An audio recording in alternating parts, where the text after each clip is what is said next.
তো প্রিয় দর্শক, এক নম্বর যে সেটিংস সেটা দেখাবো, সেটা হলো দেখে নিতে হবে যে আমাদের ফোনে নেটওয়ার্কে কোনো সমস্যা আছে কিনা। এখন থেকে সেটিংসে চলে যাব।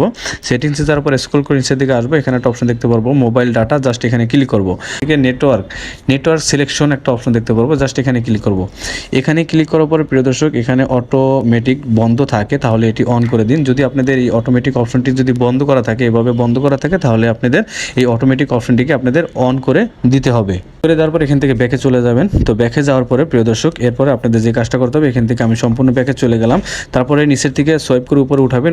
উঠানোর পরে এই যে এয়ারপ্লেন যে মোডটা আছে, এই এয়ারপ্লেন মোডটা আপনারা এখান থেকে এসে জাস্ট এয়ারপ্লেন মোডটা 10 সেকেন্ডের জন্য অন করে দিবেন। 10 সেকেন্ড অন করার পরে দেন আপনারা এটা আবার বন্ধ করে দেবেন। তাহলে কি হবে, আপনার নেটওয়ার্ক রিফ্রেশ হবে এবং অনেক সময় সমস্যাটি ঠিক হয়ে যায়। যদি এখনও কাজ না করে তাহলে চলুন পরবর্তী ধাপে চলে যাই। প্রিয় দর্শক, এবার আমি 2 নম্বর সেটিংসটা দেখিয়ে দেবো। আমার মোবাইলে যদি অনেক সময় ডু নট ডিস্টার্ব